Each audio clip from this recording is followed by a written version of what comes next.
welcome back. Today we're going to be installing a Fiamma bike rack. It can be tricky, but we'll give you the details on how to install it correctly on an Airstream. Whatever. Last time we showed you how to transport 4 mountain bikes with a bed slide in the back of a pickup truck with a cap on it. The advantages here is when you're traveling with a travel trailer, when you get to your destination, everything's always secure. You know, you can go for a hike, go out to dinner, you don't have to worry about your mountain bikes.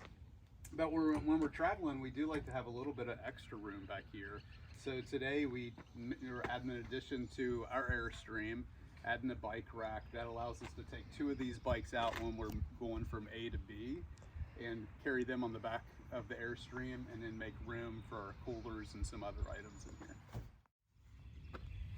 So if you're interested to know more about the MTB bed solution that we came up with, actually seeing 4 mountain bikes in here and being able to push them easily back, you can check out the full Squish MTB bed slide solutions, and then you can see a little bit more detail of how we went about that.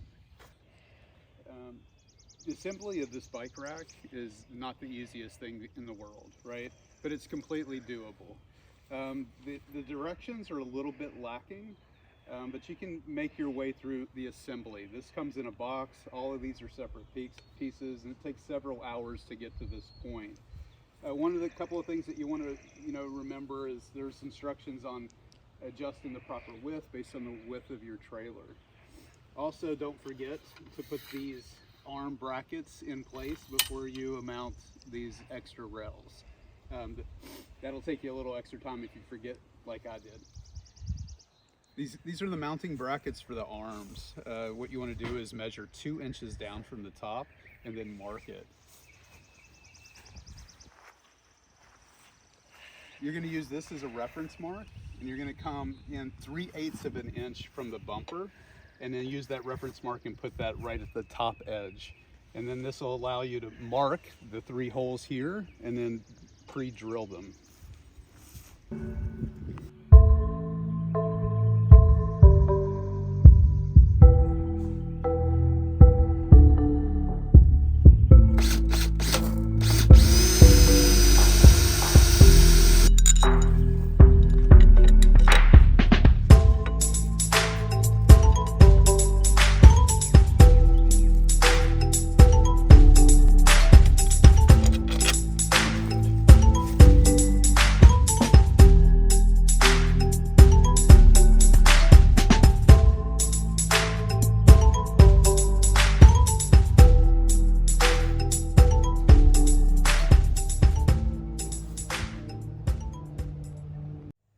In addition to having to buy some of your own hardware, some of the hardware that's provided doesn't fit properly, especially these 4 bolts that retain the rack to the bumper mounts.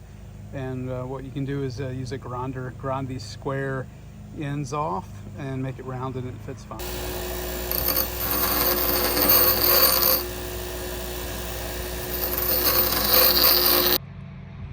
Yeah, this is the finished product after grinding, and I think that's going to fit just fine.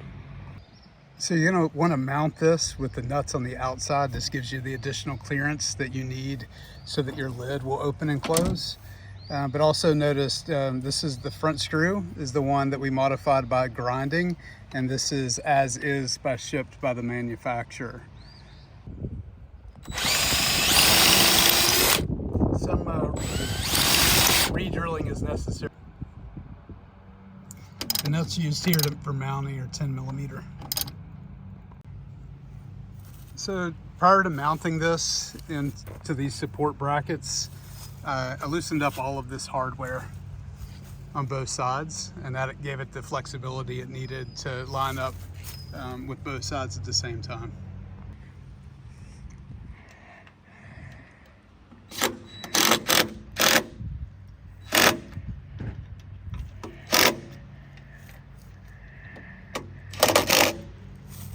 So once we have these mounted, I'll go back, I'll retighten up this hardware that we loosened up so that it would fit initially.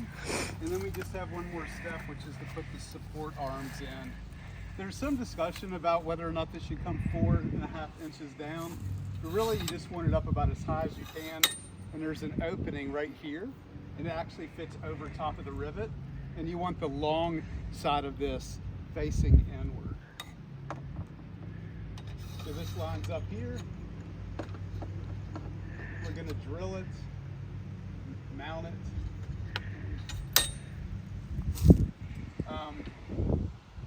So you don't want to, obviously don't want to mount the support arms in the middle.